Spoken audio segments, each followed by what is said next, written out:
Okay. Hi, everybody. And we're going on. We're in rule number 14. It's one of the rules rules of white magic for the physical plane. And we're on the third program for rule 14. And we're on the ninth program for the physical plane rules. And we've been through some pretty complex material, highly outlined, highly structured, and hopefully with a little bit of re-study, we will get it under our belt. It's been pretty much about the many, many energies which the aspiring white magician has to learn how to access, appropriate, properly direct from his own energy system once these energies are absorbed by the energy system, and how he has to note the kinds of energies which he seems to be emitting. He has to note the effect that they have upon the environment. And it's a close study by the inner man of all that is radiating, emanating from him, we might say. But now we get on to some very, I think, practical material, very sound and cogent advice. We've been given pretty much what the aspirant to white magic and to a closer relationship with the spiritual hierarchy has to do to fit himself or herself for that kind of role. And really, it's all about the right reception and transmission and direction of energy, all this in line with the divine plan. So here is the section called The Treading of the Way, and we stopped there after a program that was just about 3.5 hours. Somehow I had, as usual, lost my chronometer reading, but it's pretty close to half-hour segments. The treading of the way. We have seen, as we have considered Rule 14, by the way, a rather long rule and somehow very potent. I think I want to read it, again, because I think it's just so important to kind of have it in the back of our mind. So here we are. Get a zoom that is reasonable. And treatise on white magic. And here we go. Rule 14. Yes, the sound swells out. The hour of danger to the soul courageous draweth near. The waters have not hurt the white creator, and naught could drown nor drench him. Danger from fire and flame menaces now, and dimly yet the rising smoke is seen. Let him again, after the cycle of peace, call on the solar angels. So we do see it is, in terms of its wording, a relatively longer rule than some, and I suppose we have another, I don't know, maybe 30, 40 pages in that rule. Okay, so I just wanted to get that in our minds, and I'll just copy it here. Why not? So this is, there it is, Rule 14, so that we can have it in front of our eye when we need to refer to it. Okay.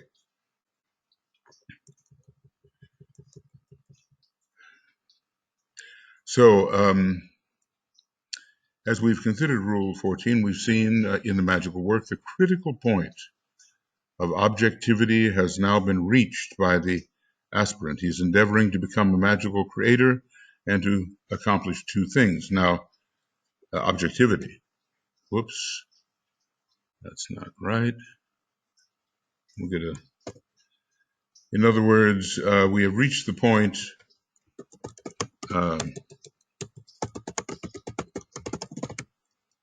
at which the inner,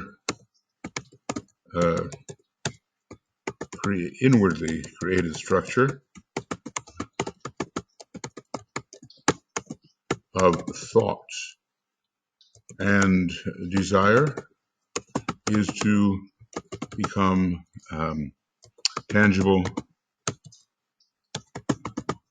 and objective, entering the etheric plane and the dense physical plane, and fires will be involved in that point of entry. There just seem to be a number of ways that in this dangerous process of magic that the practitioner can die in the process. We probably never think about that when thinking about various magical formulas and the possibility of working magic that seems to be held out or promised by some of the books.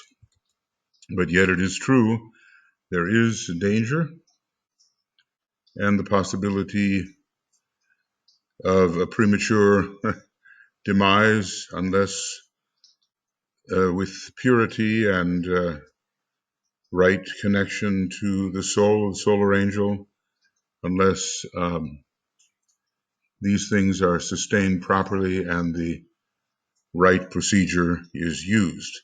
It's a seventh ray process, and we know regarding the seventh ray that correct procedure, the right thing done at the right time for the right length of time, these things are indispensable. Okay. So, the one who would become the magical creator has to accomplish two things. You know, I just get the sense that in another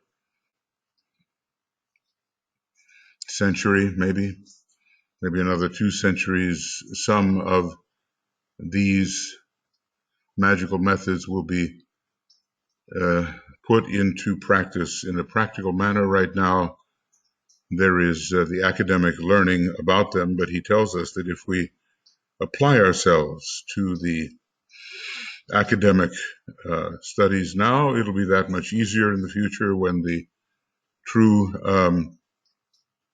practical formulas are given out. So what do we have to do? We have to recreate. He has to recreate his instrument or mechanism of contact so that the solar angel has a vehicle adequate for the expression of reality. And this involves, we noted, the right type, quality, strength, and speed. Or let's just say that spontaneous and even instantaneous precipitation that might be, as he says, even a better way of describing the fourth step than the word speed. So when we're aligned with the solar angel and in a deep communion with that solar angel, and it is a real being for us, then the solar angel will have an entity for expression of its intention. We spent quite a bit of time on the right type, which is related to the divine will and I suppose, the right direction in a way of the various forces the quality which is magnetic, the strength which is persistent, and the speed which is spontaneous and operates when there are no obstructions. So we're trying to accomplish two things here. Recreate the instrument or mechanism of contact. Of course, in a way it already exists, but I think what we mean here is to activate it so that it is ready to function according to the will of the magician. And further, build those subsidiary forms of expression in the outer world through which the embodied energy flowing through the recreated sheaths can serve the world. So we are refining, well, let's just say making the sheaths fit and building in the world those forms which can receive and profit from the transmission of energy. I think we're all somehow responsible for building forms which truly help the divine plan to manifest. And I think this has something to do with that process. But let's elaborate on that a little bit. I mean, DK will elaborate on this. In the first case, the aspirant is dealing with himself, working within his own circumference, and thus learning to know himself, to change himself, yes, and to rebuild his form aspect.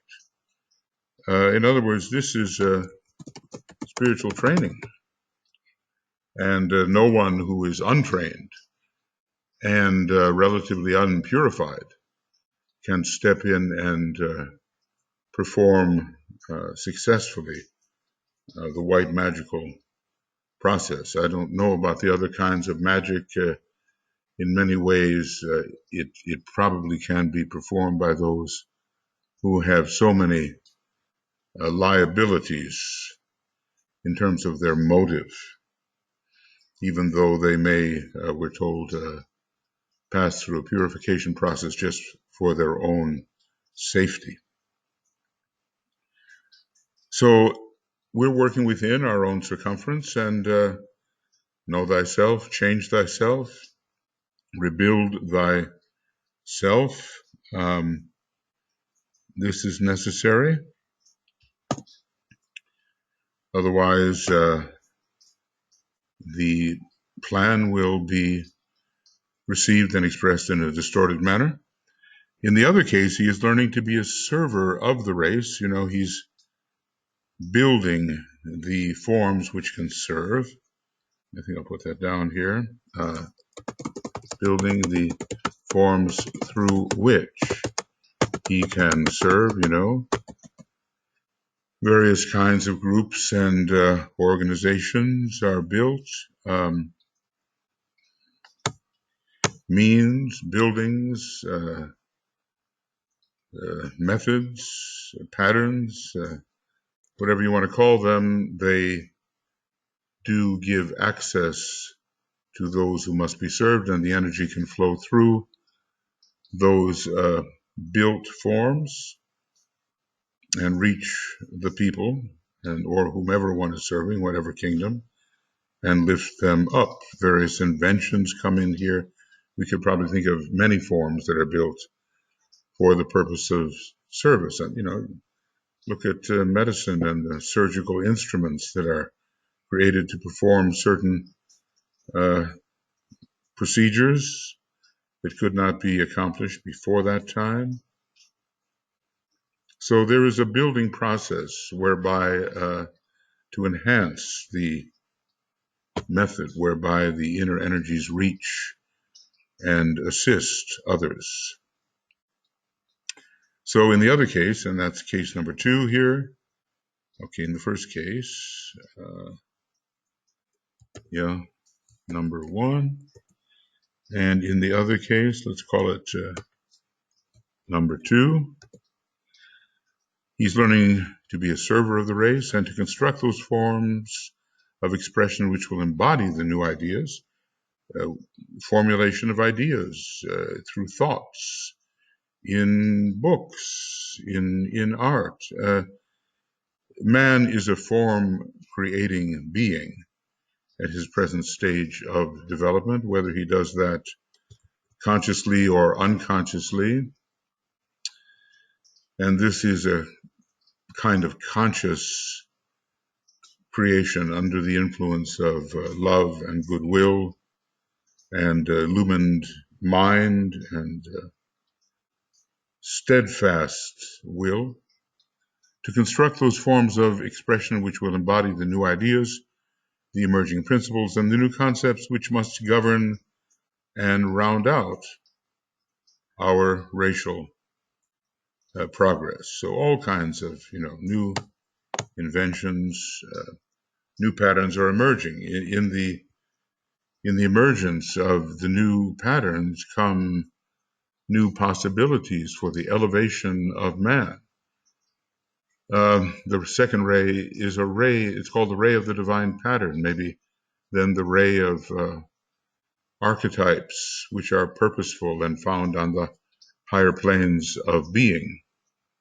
And from those archetypal patterns come many subsidiary and transient patterns in time and space, many arrangements which will slowly work for the elevation.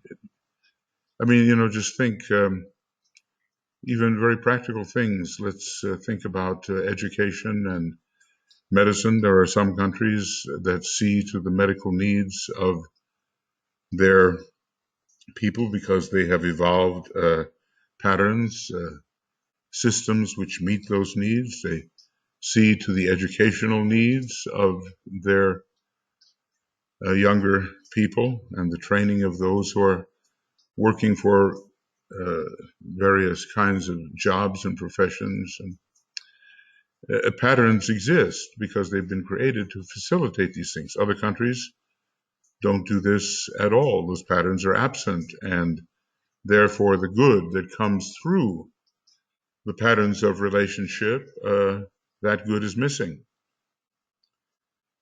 I speak about that because being a citizen of the United States and also a permanent resident here in Scandinavia. Okay, I think I had a little interruption there, but I was talking about Scandinavia, and I was talking about countries which see after their people and create patterns of service, because when the right pattern is created, service can be offered, and countries that do not do that. And service patterns are very important. I think obviously the head has to be used as well as the heart. The heart may motivate, but the head has to design the method by which the energy, the right sort of applied energy and force will reach the people or whatever kingdom beneficently. I mean, there are those who serve the animal kingdom, those who serve the plant kingdom, and even, I suppose, in some ways, the mineral kingdom, and increasingly so. Once during the age of Aquarius, we understand more about how to do that.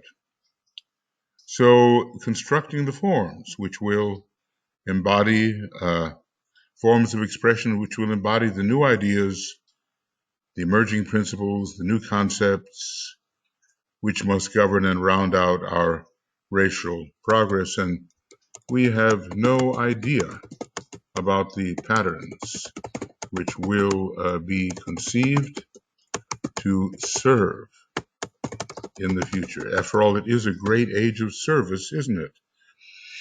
A water of life am I poured forth for thirsty men, thirsty human beings, thirsty people, for the thirsty in whatever kingdom. We have these energies within our head center and all through our energy system, and we pour them forth without thought of our own welfare. We do have to maintain the instrument, of course, in order to continue to serve with effectiveness. So, as DK was reminding his students, you cannot exhaust yourself entirely. You have to have recreation, you have to rest, you have to keep the instrument in maybe serviceable order so that service can really be offered. So it is a balance, really. So what have we here?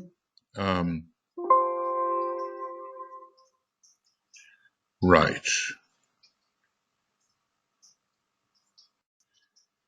Okay. And what I was looking for here was simply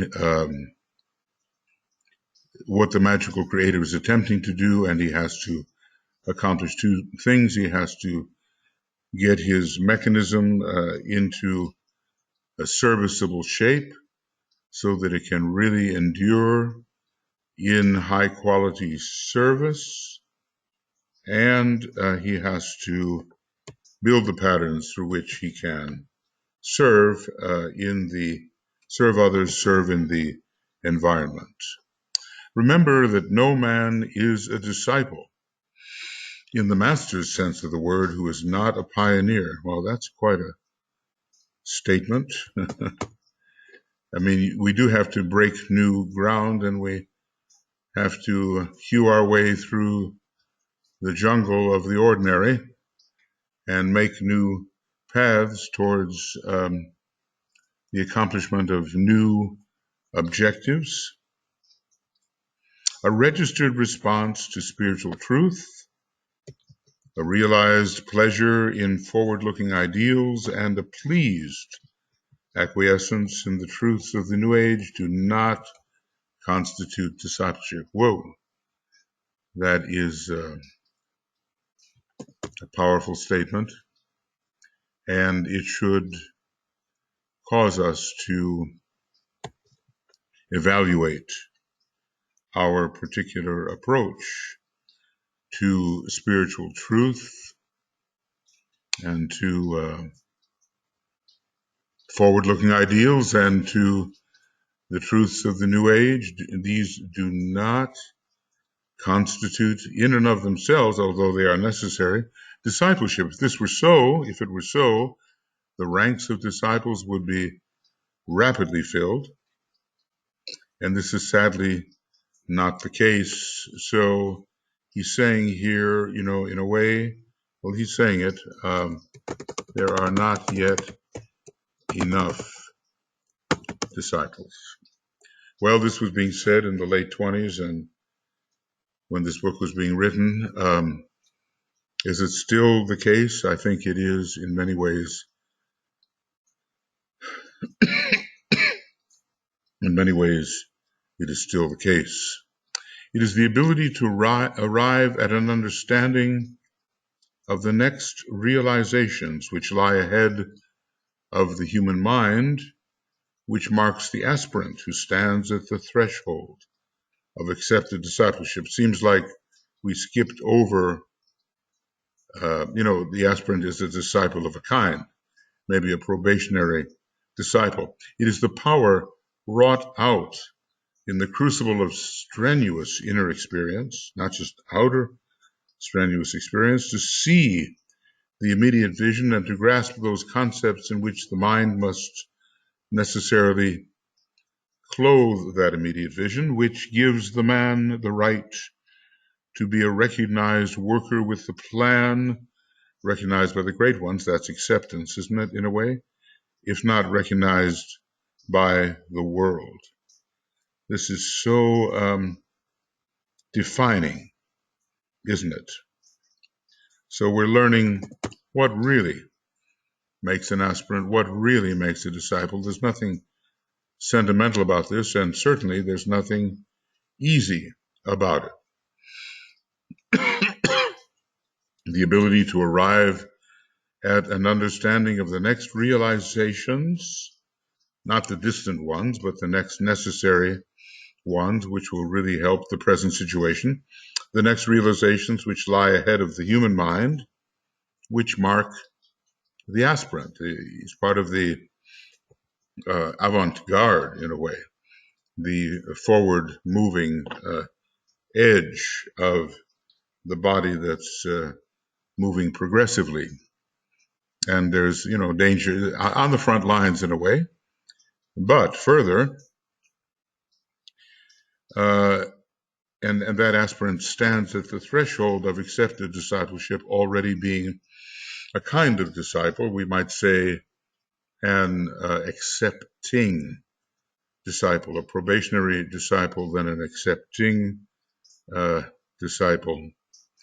And before long, when their real work is accomplished and Saturn and Mercury are really put discriminatively to use, an accepted disciple.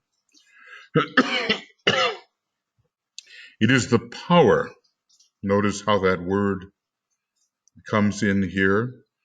It's an augmentation over simply ability that was describing the aspirant. It is the power wrought out in the crucible of strenuous inner experience to see the immediate vision and to grasp those concepts in which the mind must necessarily clothe it, to be effective so people can assimilate it, because you have to speak in such a language and with concepts that the immediate possibilities of the future can be registered, and the people who receive them can acquiesce in the idea that they must be accomplished. It's doing these things which give a man the right to be recognized, a recognized worker with a plan, recognized by the great ones, if not recognized by the world. And I guess this can be called accepted disciple, and maybe accepted discipleship. Now, let's see what else, because there's more. It is the achievement of that spiritual orientation, held steady no matter what the outer disturbance in the physical plane life may be, that signifies to those who watch and seek for workers that a man can be trusted to deal with some small aspect of their undertaken work. It is the capacity to submerge and to lose sight of the personal lower self in the task of world guidance, undersoul impulse, which lifts a man out of the ranks of the aspiring mystics into those of the practical, though mystically minded occultists. So this is yet another step, and maybe we can call such a step by the name senior disciple, advanced disciple, something of that nature. So we have aspirant to accepted discipleship.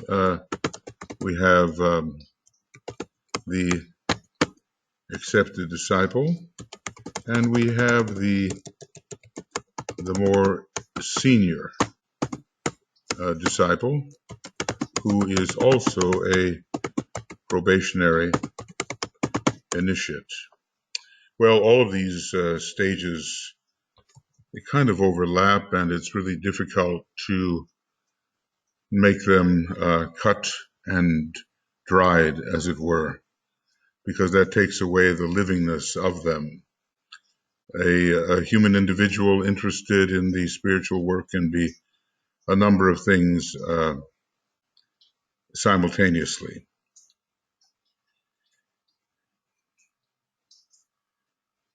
So anyway, power is involved, and also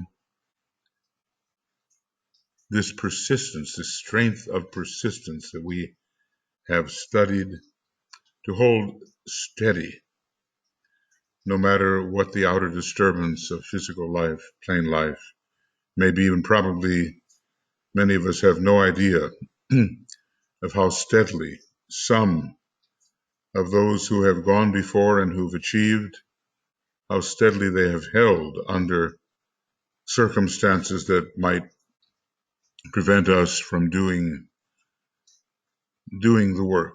But they have achieved, and they have negated what to so many would be an inhibitory outer disturbance.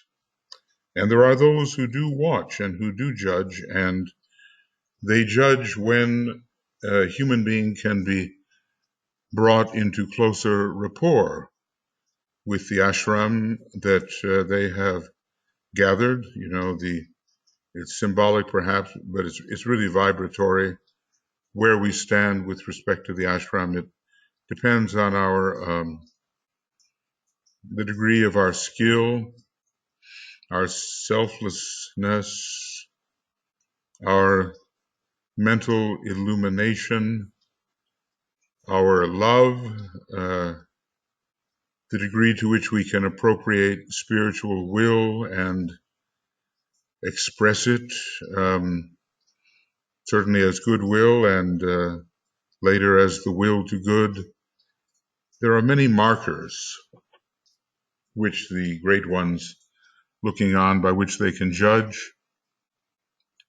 And Mary Bailey used to say, the position that a disciple holds is all about what she called spheres of responsibility. Now, presumably, a highly trained disciple, an advanced disciple, can deal with a sphere of responsibility which is larger and more demanding than a less trained disciple. And so this is the way that enlargement occurs. You fit yourself for the task, and as Master Moria said, at one point, it's kind of it's a demand which awakens you to the seriousness of the whole process. He says, make yourself indispensable. Make yourself indispensable. It's not necessarily by, calling yourself in an egotistical manner, indispensable. I am indispensable, not that. It's just work so hard and so skillfully and so effectively that actually you really must be welded into the great work, because maybe you're one of the only ones that can do it. Maybe you're really needed to make the great work succeed. Now we're getting to a section of the book that I've often quoted because it has to do with advice which is indispensable. So this is an intensely practical work on which we are engaged. He's dealt with many rules of magic, and he's dealt with them in Cosmic Fire in a more abstracted sense, and now he's getting into the implications of these rules in the life of the striving disciple. I don't think we can approach, we can be an aspirant to becoming the white magician, but I think only those who are really disciples can hope to be in any way effective in this process, and even they, not entirely. I think one must really be a third degree initiate and beyond to be called the true white magician instead of somebody who is interested in and attracted to the process. This is an intensely practical work on which we are engaged. It is likewise of such proportions that it will occupy all of a man's attention and time, even his entire thought life, and will lead him to efficient expression in his personality task, imposed by karmic limitation and inherited tendency, and to a steadfast application of the creative and magical work.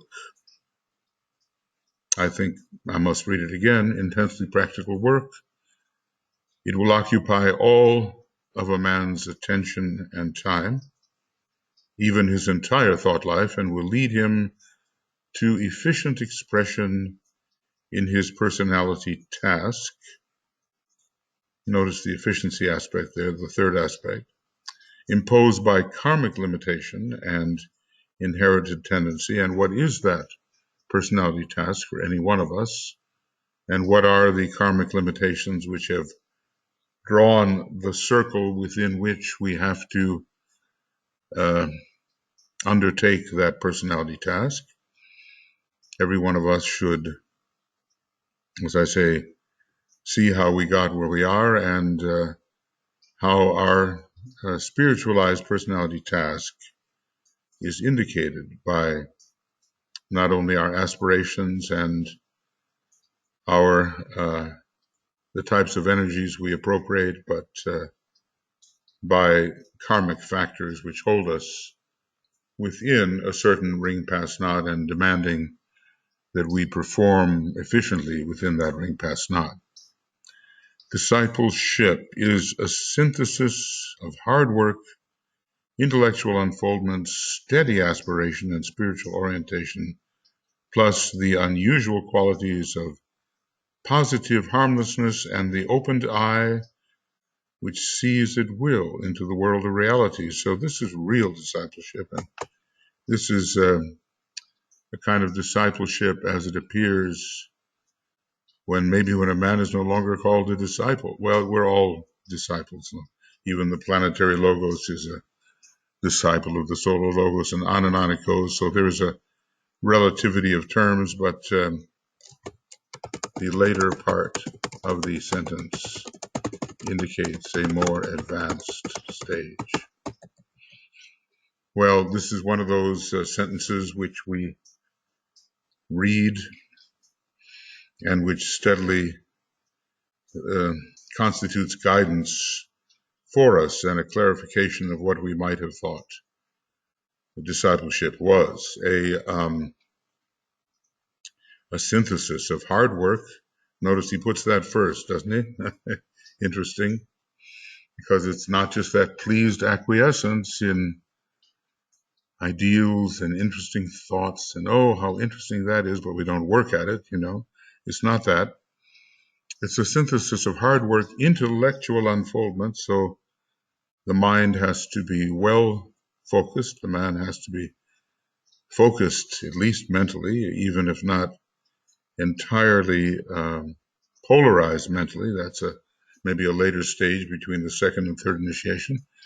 Steady aspiration, not fitful, and spiritual orientation, always looking to the east symbolically, looking to the downflow of energy from the soul and looking for ways of identifying as the soul. And here comes the plus, which has to be added on as we become accepted disciples. And even for them, it's certainly not perfect, right? Plus the unusual qualities of positive harmlessness, which is not a passive acquiescence when unpleasant circumstances strike.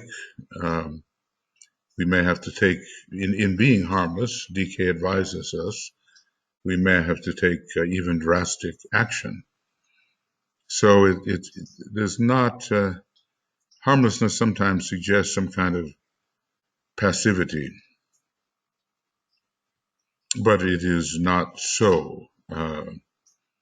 There's poise in it. There's a completed point of view. There's divine understanding, perfect poise, a completed point of view, divine understanding, a number of Libran qualities, though whatever your sign may be, you can achieve this, can and must achieve this positive harmlessness. I think the soul, from its perspective, or we as the soul, are always harmless, but when we descend into greater limitation of perception, then we are perhaps no longer harmless and fight for the prerogatives of our personality over the prerogatives of the personality of others. And so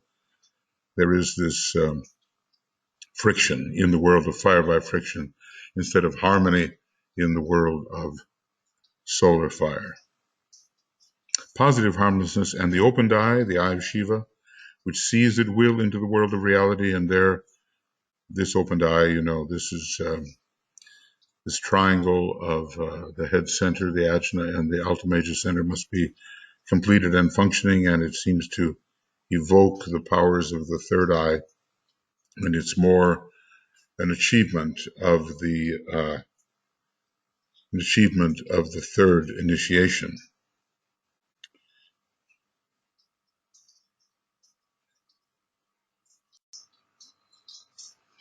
So, right, we've reached that point where we can continue with these very important injunctions, pieces of advice that eventually will make of us the adept. And we are just about, I don't know, perhaps at that hour-long point. I'm going to just keep going here. A bit of irregularity here toward the end of the book, but it seems that it is necessary to finish this work.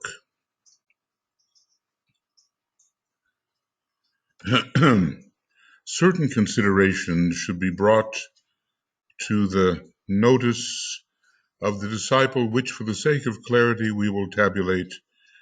To become an adept, it will be necessary for the disciple to, and then we will look at what are the necessities. Remember that the adept is that rare efflorescence of a generation of inquirers, or enquirers, depending whether we're using American English or British English. And let's just say that we are at that point, I believe, I want to say about an hour.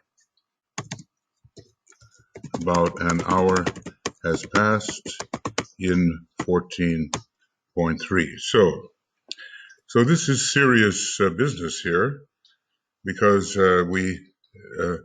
quite a number of fifth degree initiates will be needed, says the Tibetan, and needed in short order, in a short time. Well, during the Aquarian age, some of these will appear, and maybe even more in the subsequent age of Capricorn, which is, the third initiation is related to Aquarius and related to Capricorn, and the fourth initiation definitely to Aquarius. And I would say many disciples or initiates end their quest for mastership in the sign Aquarius. So maybe the much achievement will come in Aquarius, and certainly quite a bit more in as well uh, in the age of Capricorn. So here are the requirements, which I so often repeat, and the question is, can we do them? Number 1, inquire the way. Number 2, obey the inward impulses of the soul. I think I always pronounce it inner, so that's a mistake I've just caught. Inward impulses of the soul. Number 3, pay no attention to any worldly consideration. And number 4, seems simple enough, but probably is the hardest to execute. Live a life which is an example to others. So let me make these bigger and emphasize them. Somehow, maybe I'm under the illusion that by doing that, they will have a greater chance of impacting my consciousness and the consciousness of others. Okay.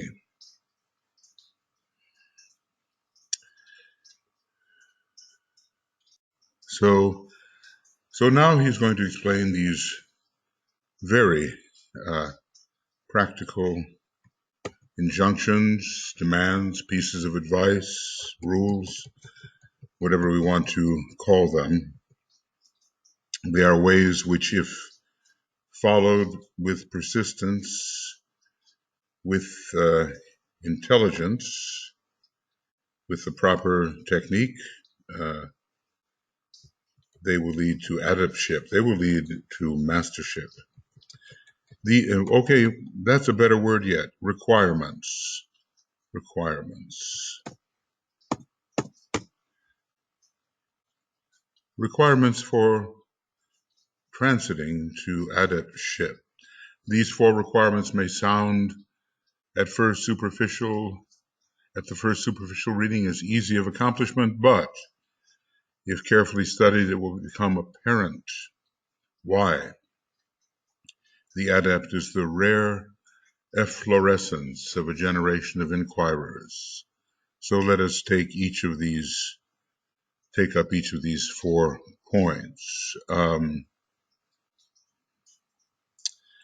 An adept is the rare efflorescence of a generation of inquirers, and so often in occultism, that which appears easy of attainment certainly is not, and is just veiling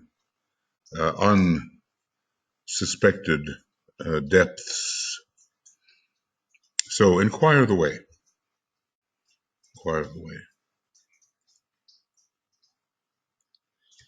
We are told by one of the masters, I so often wonder, as you know, that whether when he speaks of a master speaking, it isn't so often the master KH. And he usually keeps the master involved anonymous when he speaks of something said by one of them. In the case of Master Serapis, he did give some very interesting definitions of time and space and the overcoming of time and space through the intuition. There he mentions the master. He has not mentioned, at least not as far as I can remember, the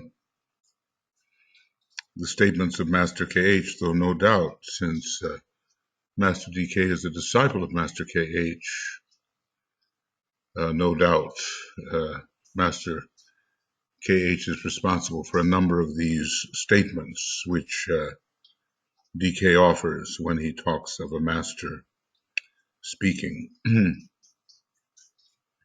He doesn't seem to offer from St. Paul, but there's a little bit, about the kingdom of heaven suffereth violence, and the violent take it by force. Yes, and a little bit from Master Moria too, when speaking of that condition of irritation that we call imperil, and which becomes substantial and which precipitates itself uh, on the walls of the nerves within. I guess there is quite an exchange between the masters, and they have a certain knowledge of what each other may be saying, especially the strongest and most powerful statements. My God, why hast thou forsaken me? Enunciated by the Master Jesus on the cross, and DK explains that as the overcoming of illusion, of the great synthetic illusion, and realizing the realization by the Master Jesus, or the initiate Jesus at that time, that he is God. Yes, I think certain of the masters are quoted. I'm trying to think if there is a quote from a third ray adept. Well, it's not coming to my mind at the moment anyway. But Jesus, Paul, Serapis, Kuthumi, I don't doubt at all that he's in there, because he's the one closest to Master DK, and Master Moria, I think all of them have been somehow quoted to a greater or lesser degree. Okay, so here we have Inquire the Way. We are told by one of the masters that a whole generation of inquirers may only produce one adept. That's not going to be enough when we realize how many fifth degree initiates will be needed in the relatively short term, but it does signal to us something of the difficulty of the process. We have to have that sense of proportion based on humility when we think of the demands of the requirements presented to us. Sometimes we really underestimate their difficulty. We are told by one of the masters that a whole generation of inquirers may produce only one adept. That's, billions. Well, let's say there are millions of inquirers. There are billions of human beings. But of the many who thirst after illumination and ascension and life in the higher worlds, identified with the higher aspect of themselves, well, I suppose there are millions with aspiration burning at a certain level of intensity, but a generation, does he mean like 25 years or so, producing just one? Well, we begin to realize perhaps what it means to be an adept. Why should this be so? For two reasons. One, first, and the second. Okay, so firstly, first, the true inquirer is one who avails himself of the wisdom of his generation, who is the best product of his own period, and yet who remains unsatisfied with the inner longing for wisdom unappeased. That is a definition of the true inquirer. Very intelligent, very capable with regard to all that his generation may offer of knowledge and even of wisdom, but he's not satisfied. This divine discontent is burning in the heart and mind of all those who will succeed in becoming adepts. To him, there appears to be something of more importance than knowledge, and something of greater moment than the accumulated experience of his own period in time, which of course, must be very limited. Some people I know are very intelligent, but they are captured by the idea that modern man is at the forefront of what man can know, and discount the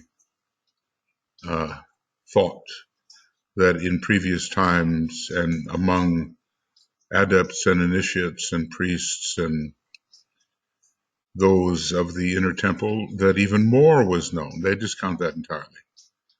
Whatever man can know, he certainly knows now, and no knowledge has been lost. Well, I think that's a great mistake. But anyway, there appears to be something of more importance than knowledge, and something of greater moment than the accumulated experience of his own period in time.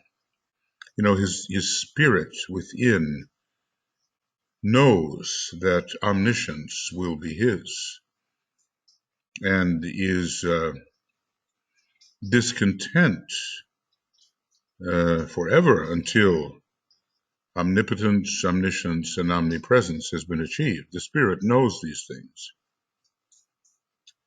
and he is connecting with his spirit. He recognizes a further step on and seeks to take it in order to gain something to add to the quota already gained by his compeers. I really feel that Master DK is talking very much about himself. In Esoteric Psychology 1, he talks about the second-ray type, and he says that the second-ray type is ever unsatisfied with even his highest attainments. I just have to, where's that? I will go there because it is an important quotation, and, I wish this would hold. I'm probably doing something wrong, but if we go to Psych 1, around page 203, I don't know, somewhere in there. I hit it this time. Okay, the student on this ray is ever unsatisfied with his highest attainments. No matter how great his knowledge, his mind is still fixed on the unknown, the beyond, and on the heights, as yet unscaled.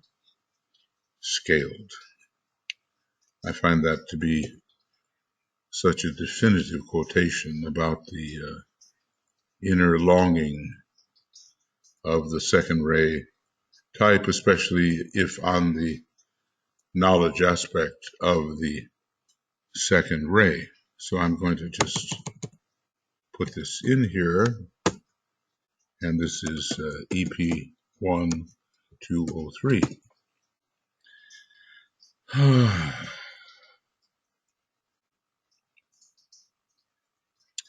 To him there appears to be something of more moment, etc. He recognizes a step further on and seeks to take it in order to gain something to add to the quotas already gained by his compeers. He's really involved in the process, what I call monadic retraction or emanative retraction. Nothing satisfies him until he finds the way. Let's call this, well, I know what's going to happen if I don't get myself another blue bracket. So I'll be pasting something that is irrelevant. So nothing satisfies him until he finds a way. And what is that way? Way of high revolution, leading even beyond the planet, beyond the cosmic physical plane, beyond our solar system.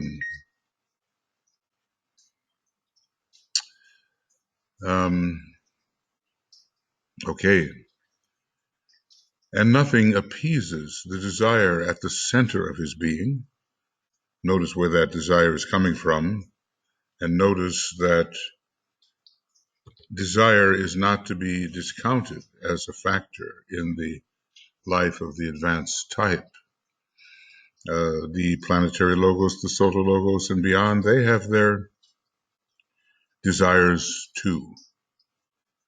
So we're just talking about low desire for phenomenal occurrences and phenomenal acquisitions which cannot really be held. Those are the things that the Buddha says we have to dispense with.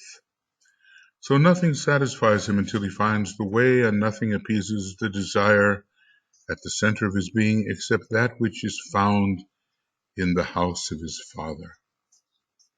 Well, even then, there'll be more yearning for something still higher, but this is the yearning for Shambhala.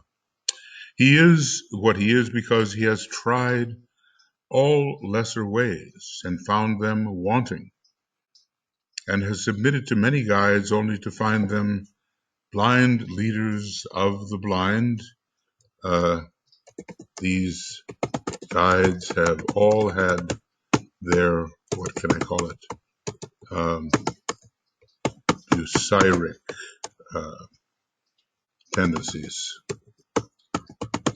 Bucyrus was found in the labor of Gemini, and he was the false teacher, or at least he was a teacher who limited the possible attainment of his students by binding them too closely to him and to his thought and to his words and what he thought to be real.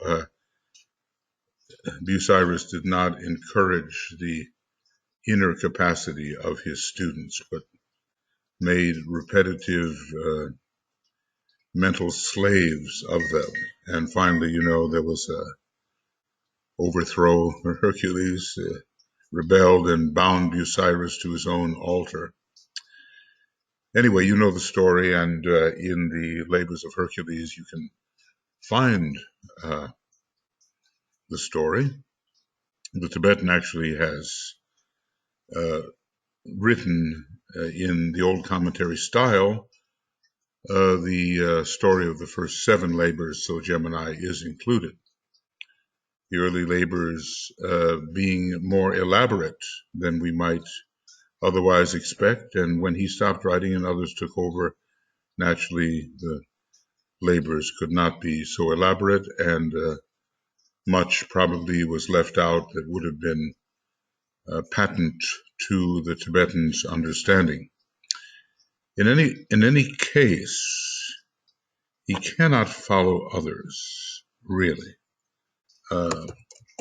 He has to learn to follow his own inner, or in this case, inward wisdom, which of course he possesses. Nothing is left to him but to become his own guide and to find his own way home alone. So, maybe inquiring the way is a bit of a lonely path.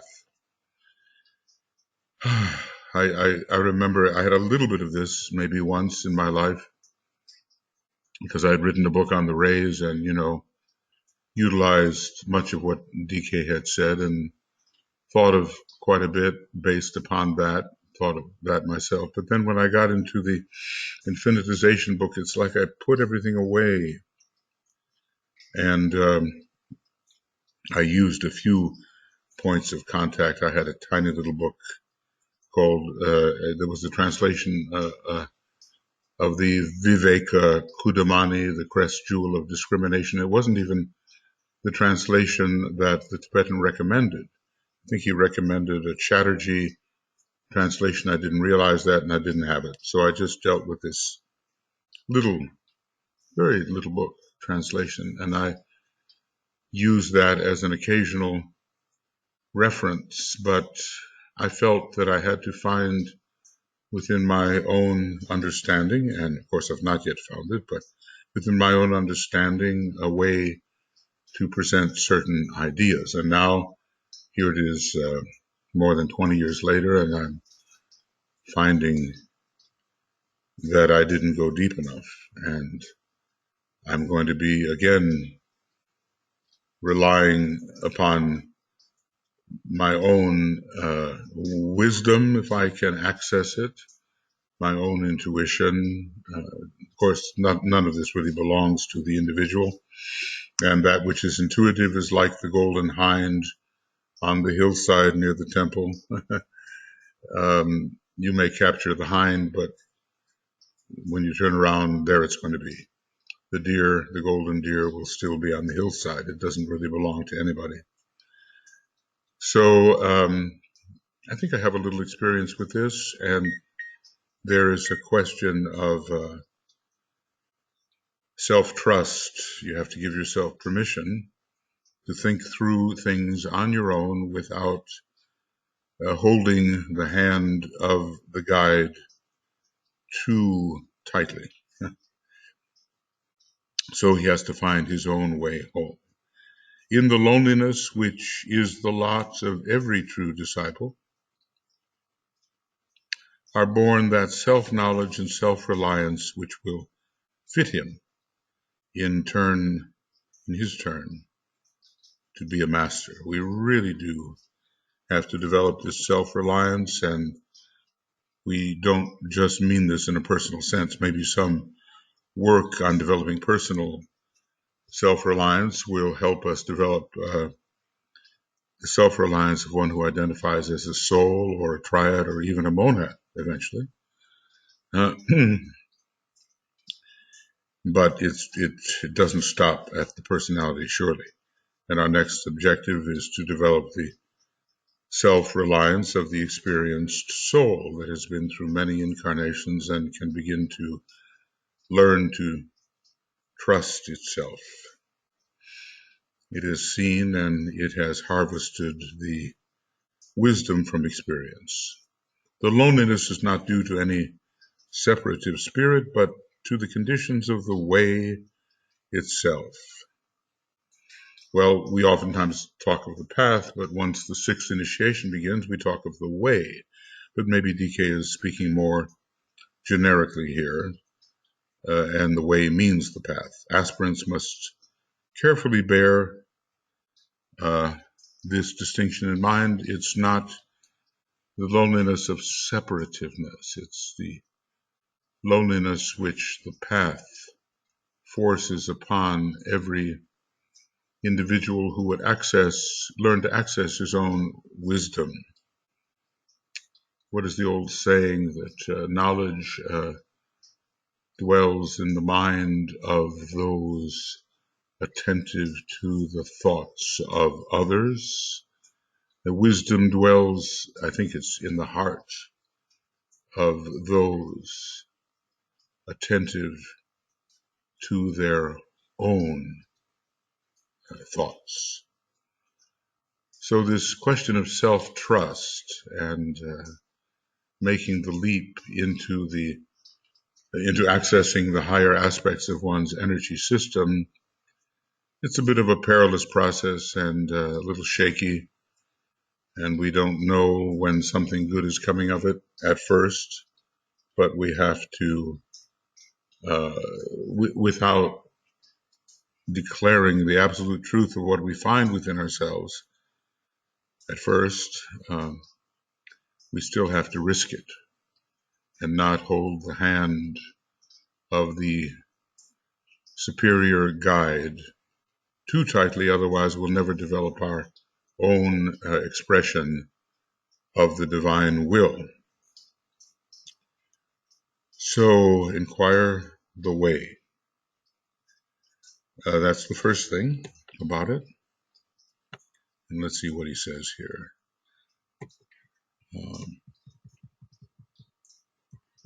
The true inquirer. Okay. But he's, let's just call it dissatisfaction of the spirit as the prompt to inquiry within oneself. Or maybe I should put it this way, oneself, the higher self, Now, what else about an inquirer? Secondly, the true inquirer is one whose courage is of that rare kind which enables its possessor to stand upright and to sound his own clear note in the very midst of the turmoil of the world. There are all kinds of forces that want to knock you off your center, and that because who are you, they want to invalidate you in preference to those who have the reputation of certain knowledge, those who have established themselves as authorities. They want to take away your authority in favor of the authority of someone upon whom you simply should be relying, so they think. But when you have the courage to stand up, it's pretty rare, he says, and to sound your own note clearly in the midst of all kinds of confusion and all kinds of dissuasion, all kinds of discounting and ridicule and all the rest, then you're on your way. He is the one who has the eye trained to see beyond the fogs and miasmas of the earth. It sounds very much like the world of glamour on the astral plane, to that center of peace, Shambhala, which presides over all the earth's happenings and has that trained inner ear, that trained attentive ear, which, having caught a whisper of the voice of the silence, which is, from one perspective, the voice of the soul, is kept tuned to that high vibration and is thus deaf to all the lesser alluring voices that want to lead him back into the dense physical nature of the planetary logos. This again brings loneliness and produces that aloofness, which all less evolved souls feel when in the presence of those who are forging ahead. It's not a separative aloofness. It's the aloofness. What can I call it? The aloofness of right attentiveness to the higher voice. One is always listening for what may be spoken on the higher and inner planes, or what may descend in symbolic form, and which then has to be deciphered. So what do we have here? See beyond, hear beyond, basically, is what this is all about. See beyond and hear beyond the immediate. And the immediate is lesser than what lies beyond. So,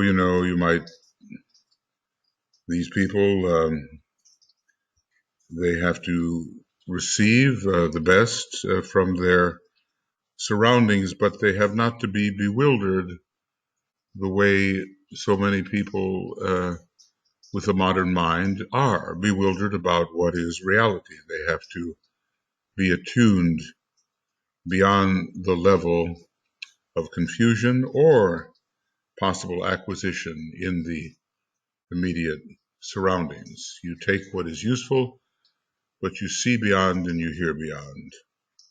A paradoxical situation is brought about from the fact that the disciple is told to inquire the way, and yet there is none to tell him.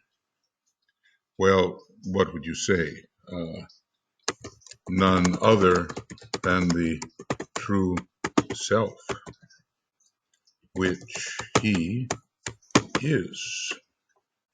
Those who know the way may not speak, knowing that the path is constructed by the aspirant as the spinner spins its web out of the center of his own being. So we make our own connections through maybe light threads to the higher worlds, at least energy currents that allow a transmission from higher vibration to lower. Thus, only those souls flower forth into adepts in any specific generation who have, quote, trodden the winepress of the wrath of God alone. You know, in the old days, you stepped on the grapes and the juice was produced. You didn't rely, well, and here you're not relying upon someone else to make your wine. You are doing it yourself. And in the process, there are many harrowing experiences to face the wrath of God. So we're talking about the flowering forth of the adept as a rare efflorescence, a rare flower of a generation of inquirers.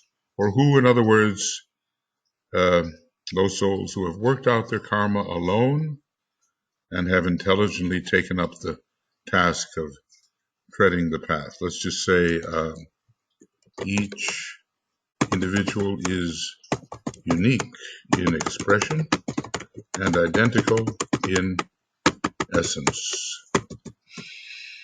So we share something, we share identicality, and yet there is this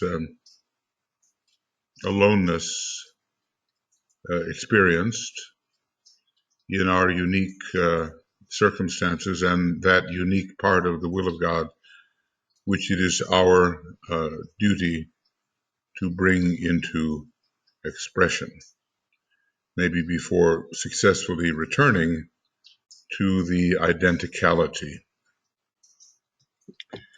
Okay, inquire the way. Well, as you can see, just a few paragraphs there, but how very important that we learn to rely upon ourselves. There is a divine discontent found within one and all, and it is produced by the Spirit. The Spirit, when immersed in matter, is ever discontent, especially once it has carried forward its manifestational responsibility. Then the Spirit wants to return to the full expression of its own power, and maybe in the lower worlds of limitation, to return to full power, even within those lower worlds, or at least a much greater power than it achieved when first immersed. I call that sometimes pracritic immersion of the Spirit. That's what happens in emanation. Prakriti is matter, you know, and the life, the being, the consciousness is immersed in ever more constricted circumstances because of the thickness of matter with which it must contend, the slower vibrations. How many times have we been through this? Well, you just cannot give it a definite number because there'll always be a higher number and a higher number. So you can say, in a way, cyclically forever. Cyclically forever. Now we go to the next injunction, or maybe we should call it a charge, after passing through an initiation ceremony, there's going to be a charging up of the newly made initiate, and these energy is thrown into him via this charge. Let's see how big this is. 36. Okay. So obey the inner impulses of the soul. Seems very straightforward, doesn't it? I mean, we're told to do this all the time, but when it actually comes, inward impulses. See, I did it again. I said inner, and for years I've been saying inner, so now I have to correct that. Inward impulse of the soul, but maybe really practically there's not, so much difference. Well do the teachers of the race instruct the budding initiate to practice discrimination and train him in the arduous task of distinguishing between. So, on the fourth sublevel of the mental plane comes this factor of discrimination, and it's sort of the antechamber to entering the higher three subplanes of the soul when real effective discrimination is established. Then that entry into the realm of the soul, the transition area between, let's say, the dense physical body of the planetary logos and his cosmic etheric body.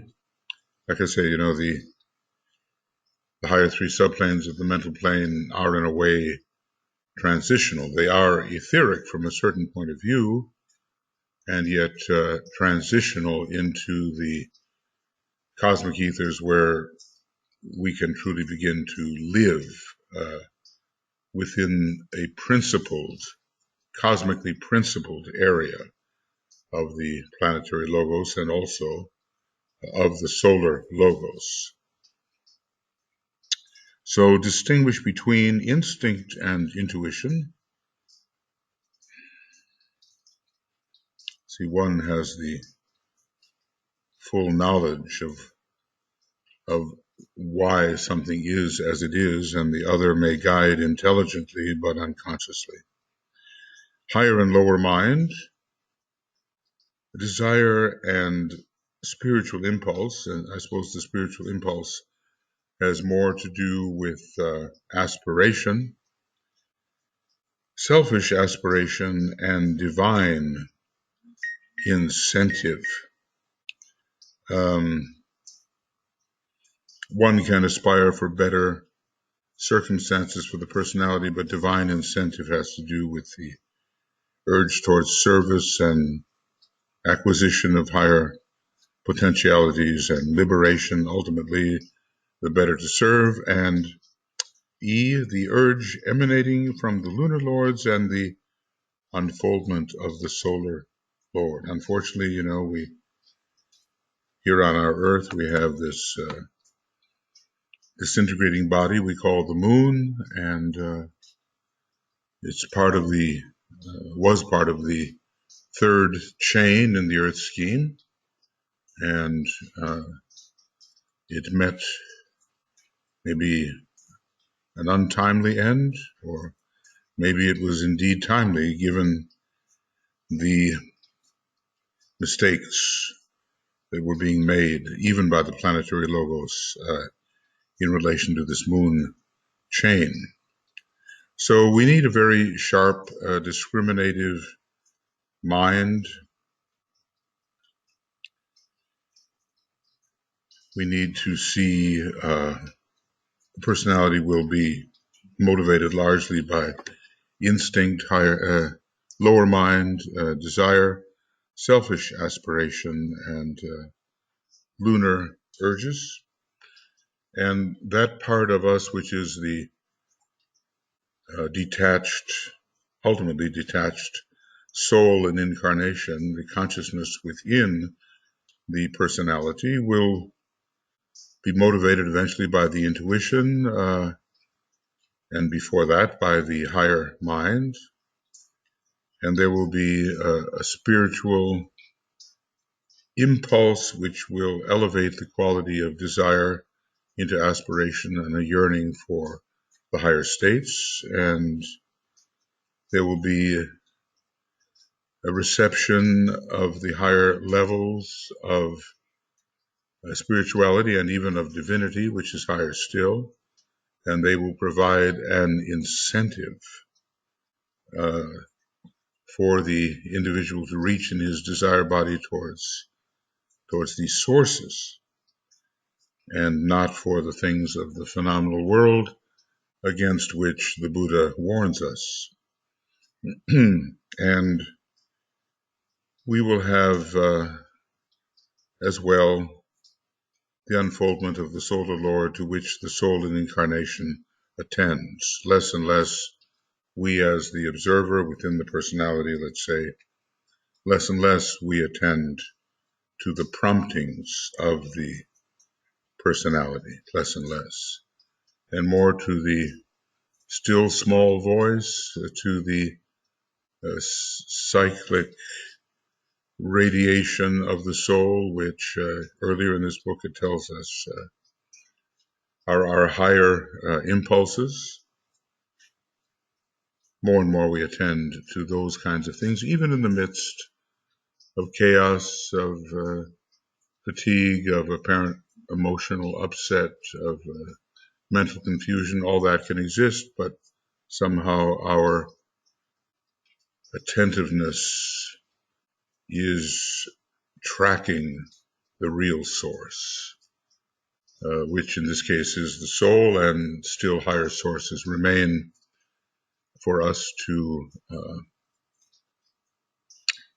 come into rapport with, or with which to come into rapport. It's a subtle process, really, as we go through many, many difficulties, but always with the star, the lodestar, the attractive star, the star of the monad, withdrawing an aspect of itself from immersion in matter.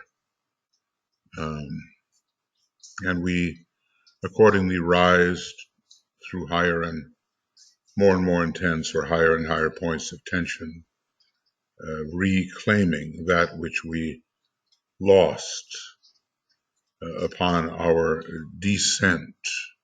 Well, we never really lose it, but in terms of our immediate consciousness, it seems to be lost and is remote, but we realize it's always been a part of us.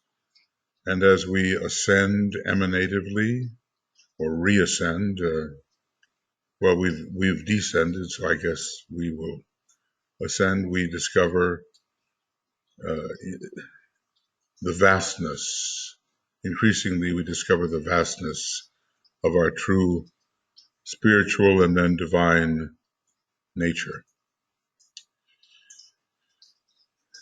Requires patience, but I always ask myself, how many times have we been through this? And the answer is always more times than you can name specifically, no matter how great your number might be. So discrimination, this is the word here. And why is it important? Because there are many impulses. But do we know which are the inward impulses of the soul? Do we know? Or do we fail to separate this from that? And are we confused about which are the impulses of the soul and which are simply the promptings of our lunar lords of the personal nature? It is no easy or flattering task. In the beginning, people want to flatter themselves. They are spiritual aspirants and they're cut above everybody else, and they have achieved what others have not achieved until they really, really look, and they have the privilege of seeing the residue which has to be uplifted and sublimated, burned away, thrown away, transformed, transmuted.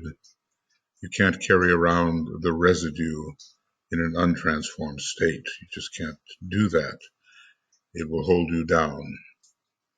So it's no easy or flattering task to find oneself out and to discover that perhaps even the service which we have rendered and are longing to study and work has been basically selfish in origin and resting on a desire for liberation or a distaste for the humdrum duties of every day. Well, maybe we've discovered a little bit of that within ourselves. I think I have. And it's not flattering, and you really begin to question yourself. Why am I doing this? What is my true motive? Well, when the people came into his group, he said, look, first thing you have to realize is that what has brought you into this group is not a burning desire to serve humanity, but basically the desire for spiritual attainment, spiritual ambition, liberation, relief. So you have to begin with a hard look at the unpleasant truths, which are nonetheless truths. They have to be seen. He who seeks to obey the impulses of the soul has to cultivate an accuracy of summation and a truthfulness with himself, which is rare indeed these days. Well, we have many students, but how truthful are they with themselves? And do we have enough discernment to answer that question about truthfulness with ourselves? Let him say to himself, I must to my own self be true. It's a kind of a quotation from Hamlet by Shakespeare. Maybe it's even older than that, but Polonius gives some advice to his son Laertes, who is going to leave the castle and go off to study, I guess. And it shall follow as the night the day, thou canst not be false to any other man.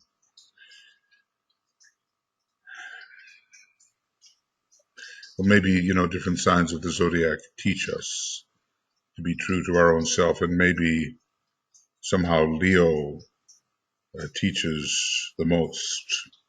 Let him say to himself, I must to my own self be true, and in the private moments of his life and in the secrecy of his own meditation, let him not gloss over one fault, nor excuse himself along a single line. Well, DK is pretty demanding here, isn't he? Let him learn to diagnose his own words, deeds, and motives, and to call all things by their true names. It's very exacting, isn't it, then, to obey the inward impulses of the soul.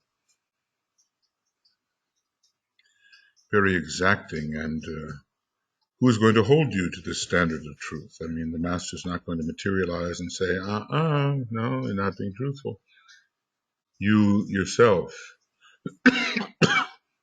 as an illuminating soul have to see whether you're being truthful. And I'm sure there's many a hard moment, unflattering moment, when you see yourself as you are and you understand your motives as they are, which are perhaps rarely as high as you think they are. Only thus will he train himself in spiritual discrimination and learn to recognize truth in all things. Only thus will the reality be arrived at and the true self be known. Well, DK, is said to be a very truthful individual, and I've said before, I think Blavatsky was speaking about her time in Tibet, and DK was one of her instructors,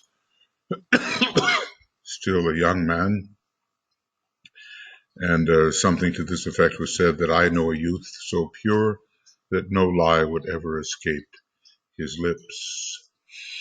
And this would be Master DK. He wasn't yet a master.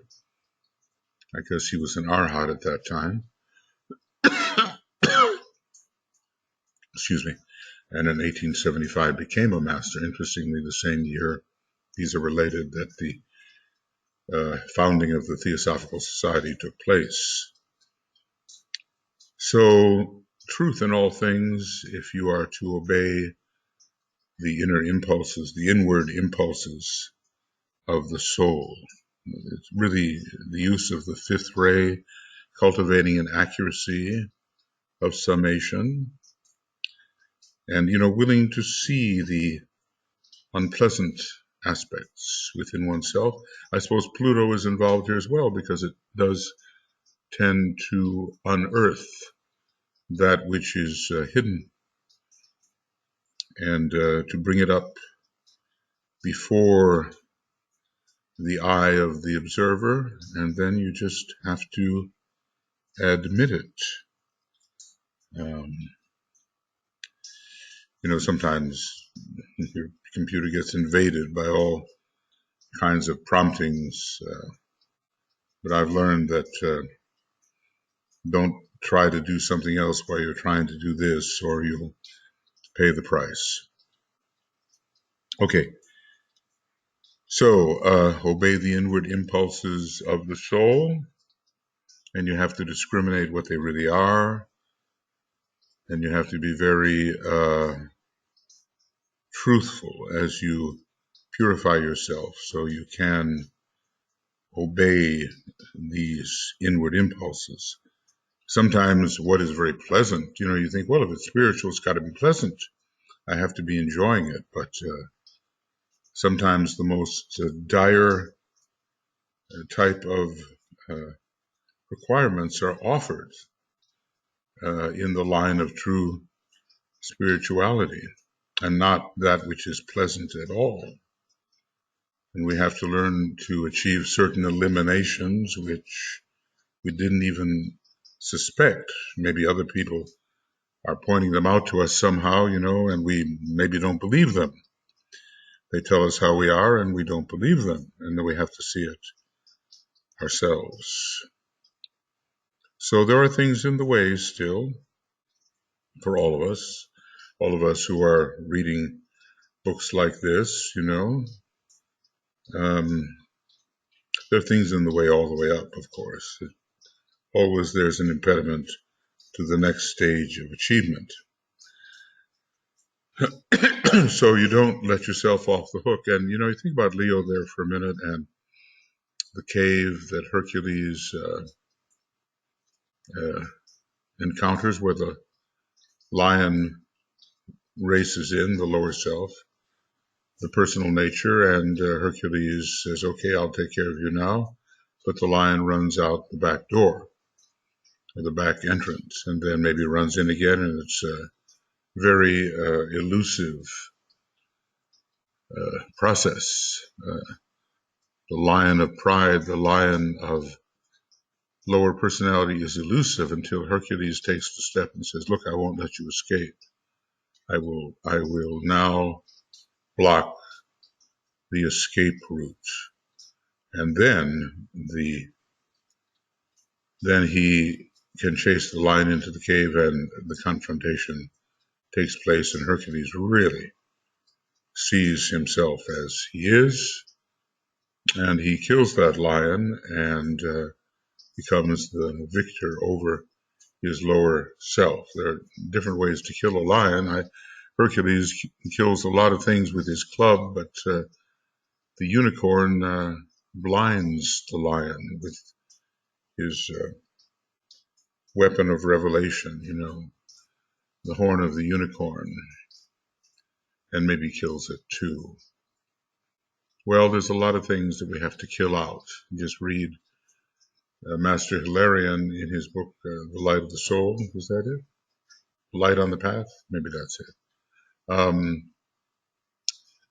it just starts out, kill this, kill out that, kill this, kill that. He's a first ray monad, and he has us deal with a lot of eliminations, but he balances them by, let's say, kill out ambition, but work as one who is ambitious. He always finds the harvest of some quality in that which you have killed. So I guess one of the things that comes to us as we're treading the path is just how difficult it is really to tread the path. This is beyond the estimation of the aspirant who, cannot foresee how thorny is the path of occultism. But we all learn in time, and what we are unwilling to do at the beginning, we are willing to do later, because we've seen the necessity for it. Now here's another one. Well, pay no attention to worldly wisdom, basically. He's saying that must be tough because everybody's saying, well, you're not listening to the best and the smartest among us here. You're not taking advantage of what everybody knows and somehow should follow. But you get rid of that particular should because you know that it may pay off in terms of the world, but it's not going to pay off in terms of your spiritual approach. Pay no consideration to the prudential. You have to be prudent, right? Prudent means wise, really.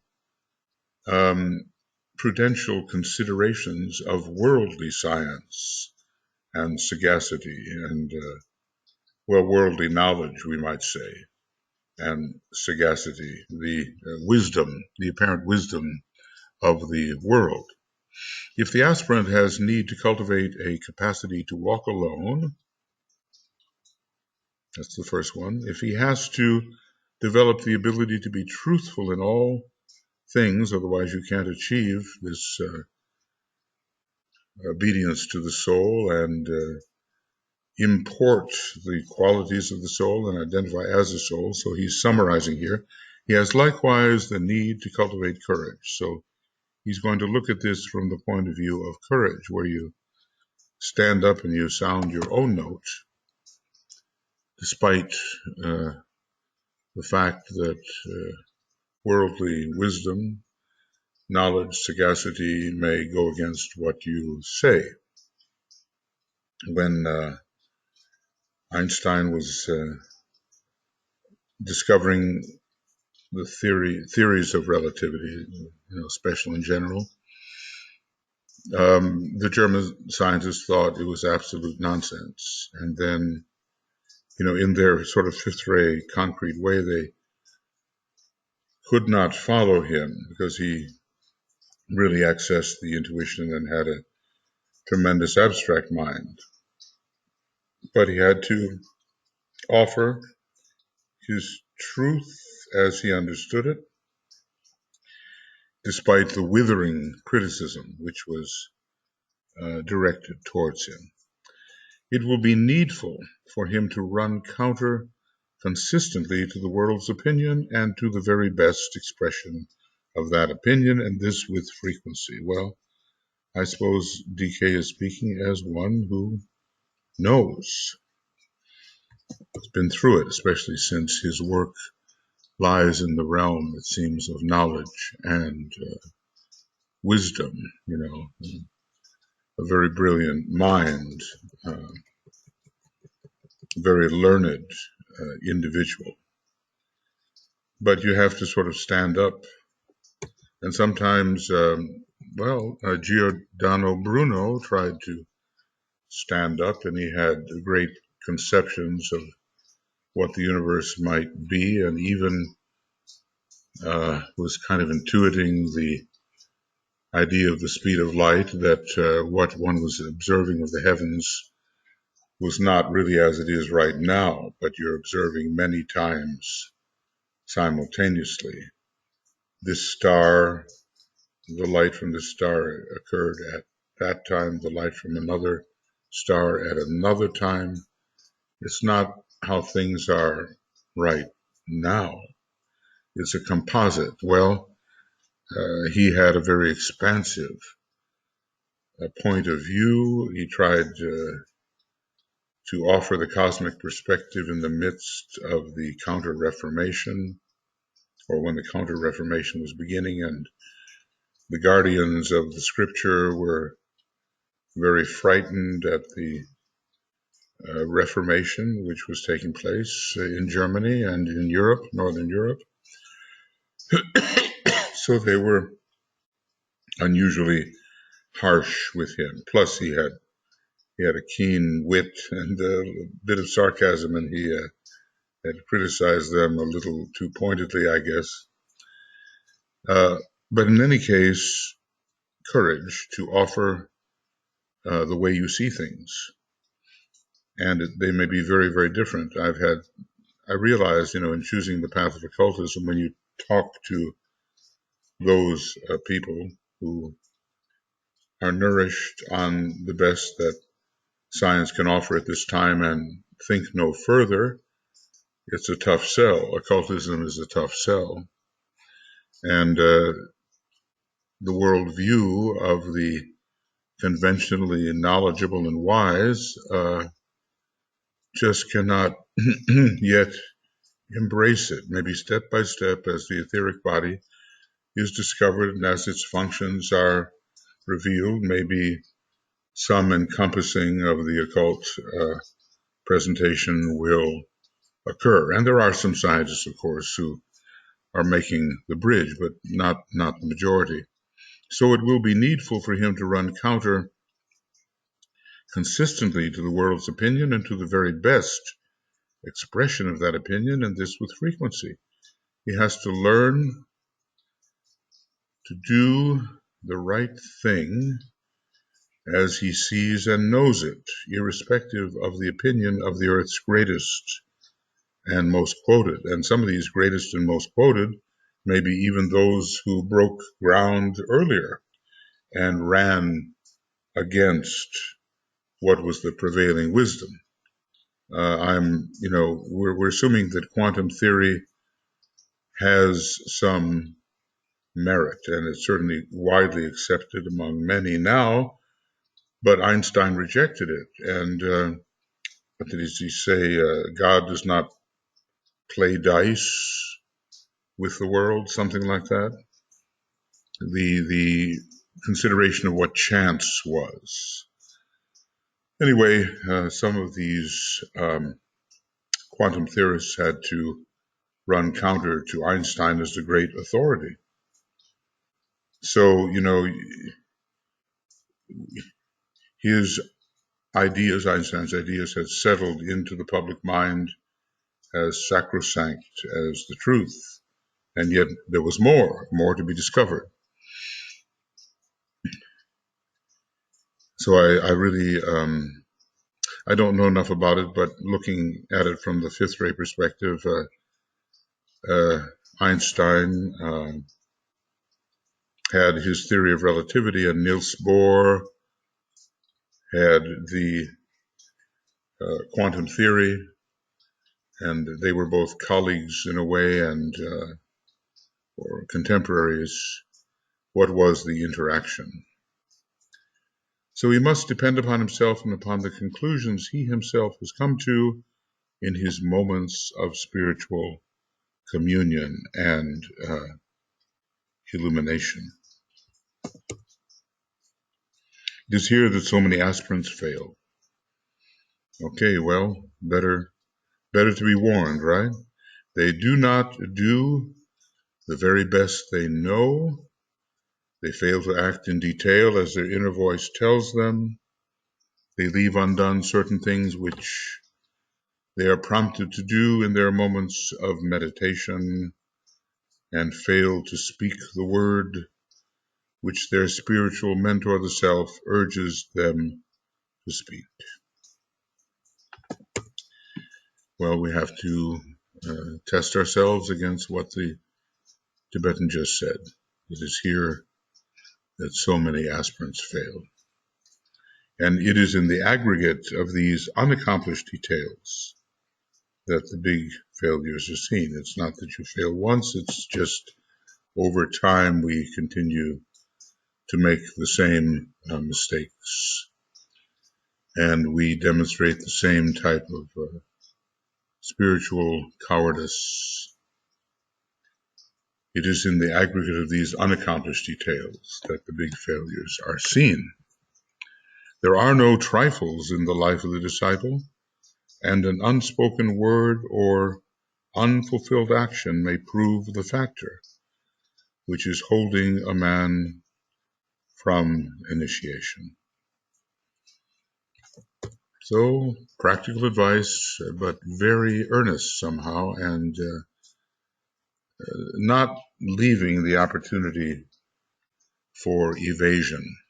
You know, evasion is a subtle factor. I'm sure we've all experienced it, and how do we escape from the implications or the demands of the still small voice? Maybe we've covered it over so thoroughly that in certain areas of our inner discourse, the voice isn't even coming through anymore. And, you know, the solving of that problem or the carrying out of that behest will have to be accomplished at another time. Maybe one shouldn't ask to have all of one's karma precipitated immediately. You know the story of what happened to the colleague of Blavatsky, T. Suba Ro, apparently her spiritual equal, but he really, through an act of courage, maybe courage, he importuned his teacher to release the full weight of his karma. And, well, I'm sure the results were liberating, but they were horrible at the same time in terms of disease.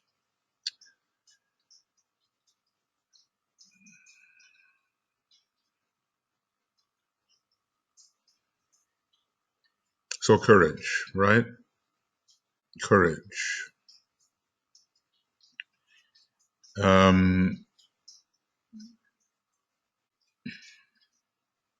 He has to likewise cultivate courage, and I'm going to make that a very big word. Likewise develop courage and speak his own revelation. You know, there's this factor of inauthenticity when you're speaking from the study of another person whom maybe you don't even fully understand. Somehow you're evading your own inner truth. Maybe they are quite close, but you have to find your own inner truth, because as an emanation, you are unique in your responsibility. There is a type of carrying forward of the will, of the purpose of the plan, which is yours and yours alone. And if your voice is missing from the general presentation of these factors, aspects of the divine will, then something is missing in the carrying forward of the divine will. So in these discussions, you will sometimes see that I kind of take a little path and offer a type of commentary which might not be found in DK because it is the product of my own thought, and I have to kind of present it in the context where I think it does belong. Now, it may be correct or incorrect, or correct in part and incorrect in part, but you'll never know if you don't present it, and it doesn't, if it fails to meet the test of confrontation with other ideas or formulations which may prove it to be correct or incorrect. So even the little things count, and as Master Moria tells us, even the smallest grain of sand can stop the largest wheel.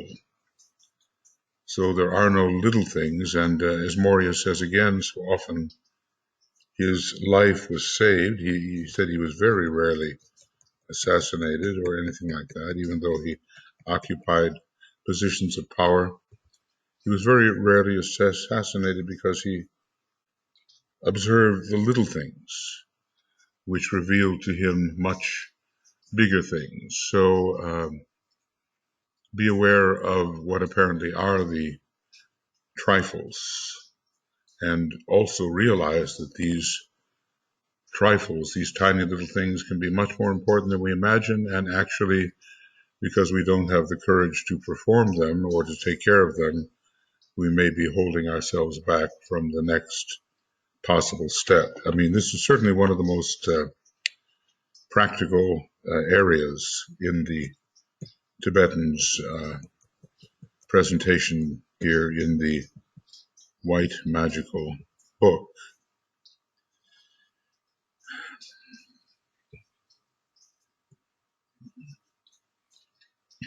So this is this one here, you know, let's just say truthfulness is so important.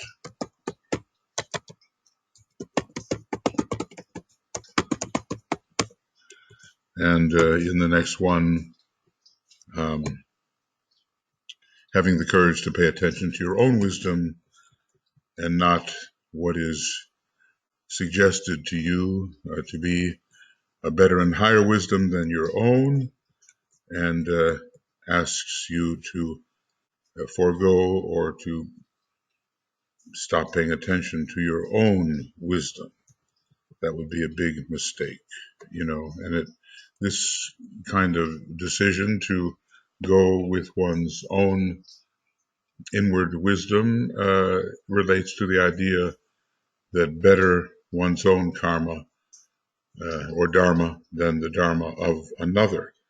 You may be able to perform very well the dharma of another, but it's not your dharma.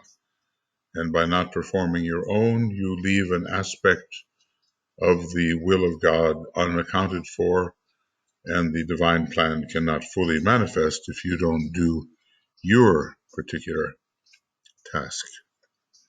All right, and then the final one, live a life which is an example to others.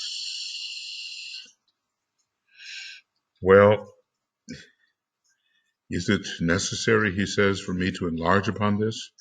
It seems as if it should not be, and yet here again is where men fail. It's possible to know a lot and do little, to sense the whole and yet remain apart.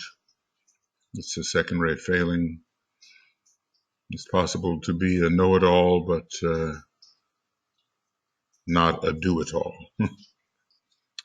So somehow, you know, in the 12-step programs, it tells us we have to walk our talk. It's so essentialized in the way that has been presented. Men fail here. What, after all, is group service? Simply the life of example. I guess, you know, it's not so much what we say that has an effect, of course, and can inspire, but we're all watching each other, you know. We're all observing our behavior. We see, each sees and knows the villainy of each, and yet there is with this great revelation, no shakiness upon the road. What is it? No turning back, no spurning of each other, no shakiness upon the road. We see. Everyone sees. And at a certain stage in development, it's quite impossible to hide what one is.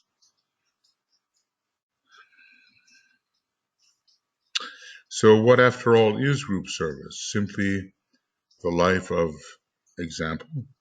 He is the best exponent of the ageless wisdom who lives every day in the place where is the life of the disciple. He does not live it in the place where he thinks he should be. So often that's just a question of spiritual ambition. I mean, what I am, what you are, has brought you to the place where we are. And we might prefer to be elsewhere. It might be much more interesting, let's just say, but according to what we have been and what we are, here we are.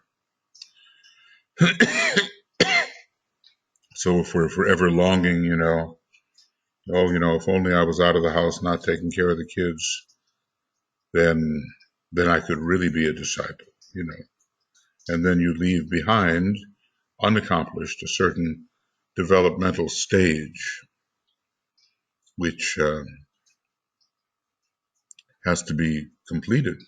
Otherwise, you really can't go on. And the people, let's say, who on the way to Calvary, let's say, they ignore Bethlehem and they try to step out in the world and be somebody, they're forced back and back into Bethlehem, into the original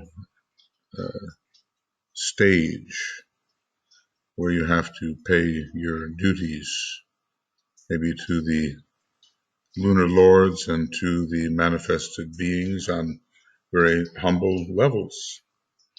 If that's not fulfilled, if that bit of merit is not accumulated, then you're not really free to go forward, no matter how you may force yourself to go forward, and you suffer in the new place as you realize that the old requirement is not fulfilled, and you're thrown back into it.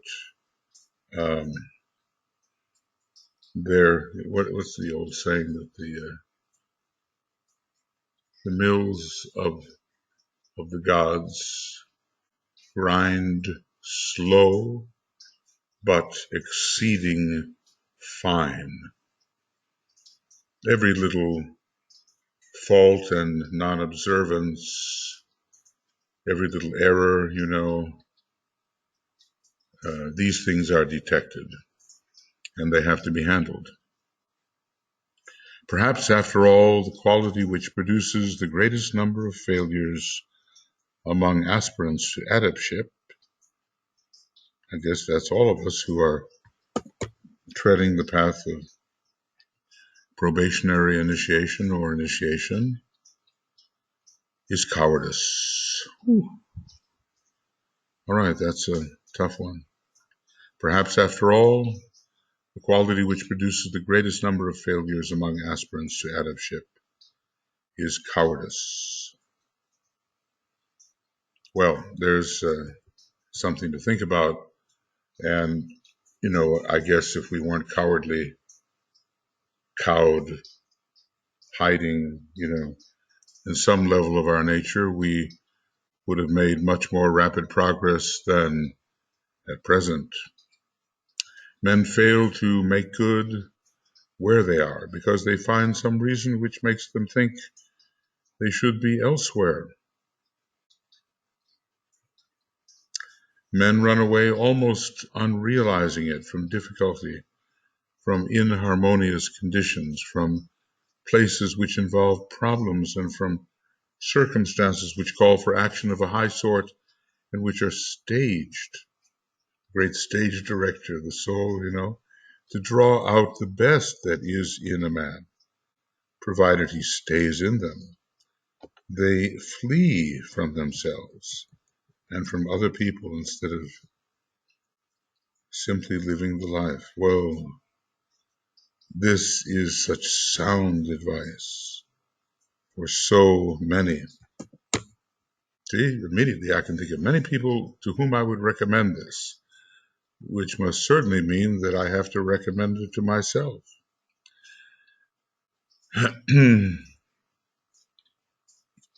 But it is a very somehow recommendable passage because, we all suffer from a type of divine discontent, whether we realize what it is or not.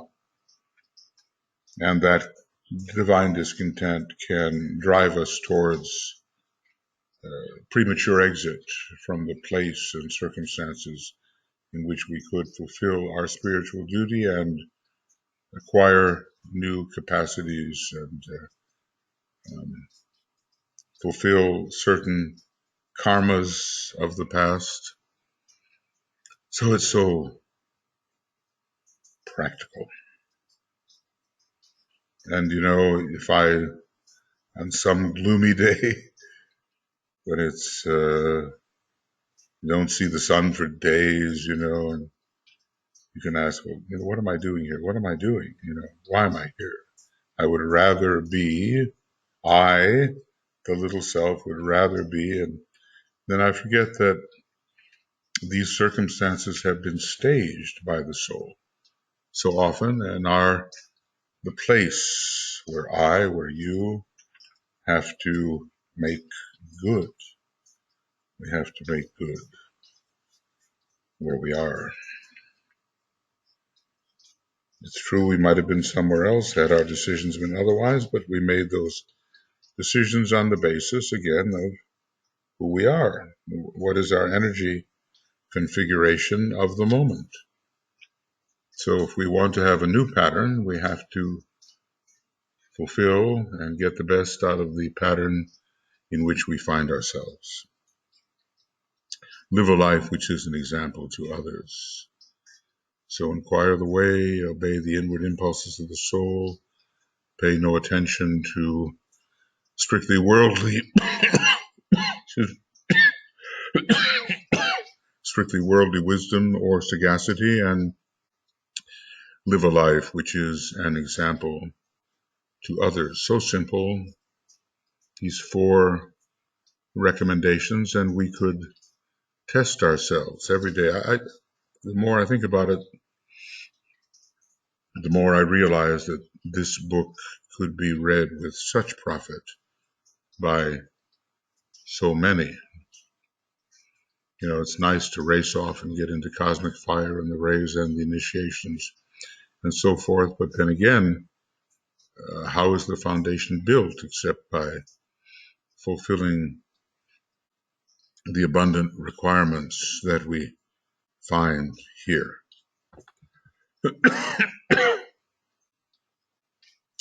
The adept speaks no word that can hurt, harm, or wound. Of course, people do, they are wounded sometimes by the words of truth coming from the adept. In DK's group, people, he said the truth in as skillful and kind and helpful a way as he could, and then they just quit, because their sensitive astral body was hurt. But this is certainly a purposeful approach of no word that can hurt, harm, or wound. I'm sure we could go back, just ask yourself, when have I hurt, harmed, or wounded someone through my words? And immediately, bang, bang, bang, these things are going to come to us, and you can live with the chagrin, stopped in your tracks by the shame of the past. Therefore, he has to learn the meaning of speech in the midst of turmoil. He wastes no time in self-pity or self-justification, for he knows the law has placed him where he is and where he can best serve, and has learnt that difficulties are ever of a man's own making, and the result of his own mental attitudes. If the incentive to justify himself occurs, he recognizes it as a temptation to be avoided. You know, that finger of enticement that we talked about, how we have to avoid temptation. He realizes that each word spoken, each deed undertaken, and every look and thought has its effect for good or for evil upon the group. So such attentiveness to one's own expression in thought, word, and deed. You know, we need self-observation without self-preoccupation. And, you know, if we look on at our lower self long enough, can we stay away from identifying with that self or as that self? Is it not apparent, therefore, why so few achieve and so many fail? Well, a word to the wise, you know. We have been warned, we've been advised, and we've been given 4 great injunctions here concerning the fulfillment of that which will one day make of a man an adept. Well, I don't have any idea really where I am in terms of time, but what I'm going to do before starting this new section, which will be number 10, is we start out at 581 and we have made it a little bit of the way through, not very much, to whatever page, 587, 581 to 587. So here's 581 to 587. And it's Rule 14 and 14.3. I don't know in how many parts, maybe 2.5 parts. So this is the end of number 9, and we're going to be, if I'm doing this properly, we're going to begin doing number 10, and it's going to be 14.4. It's going to be the 4th. Yeah, it's going to be the 4th program on rules for the physical plane, etheric physical plane, really. And maybe, although the hour is late, I'll be able to start and go forward with this awakening of the centers. We are still about 53 book pages away from the end of the book. I have this slight anxiety about finishing it before I have to go to the United States, but let's just see. You can never tell how fast you'll go, you know, what you'll meet, how you have to try to explain what may occur to you of a useful or maybe sometimes not a useful nature. But this seems a very big section here, the awakening of the centers, and I think then it can be time for us now to stop this particular program. So thank you, everybody, for your studies. Study very hard. Incorporate these matters deeply into yourself. And for all of us, you know, the advice to be able to walk our talk, to be able to express in action that which we think, especially that which we think of a high nature, and then we can become true examples of the soul and be on our way to becoming one day a rare efflorescence of a generation of inquirers, and hopefully then it won't just be one per generation, but because we begin to know what we're doing, there'll be a sufficient number per generation to make the stage of adeptship an accomplished fact. More masters will be needed. Group initiation will be taking place. A great period of radiation, or we might call it ingathering, is with us now. So the ranks of the ashrams have to be filled, and the different sub-ashrams have to be filled out. There's an increase in the numbers of those who have to achieve success. Okay, we'll talk to you soon, and thank you for, all I can say is like studying with me, because as you can see, I'm studying as I go along, and maybe we're sharing this joy of studying the Master's words and his thoughts. Then it just remains for us to apply them in the right way. See you soon.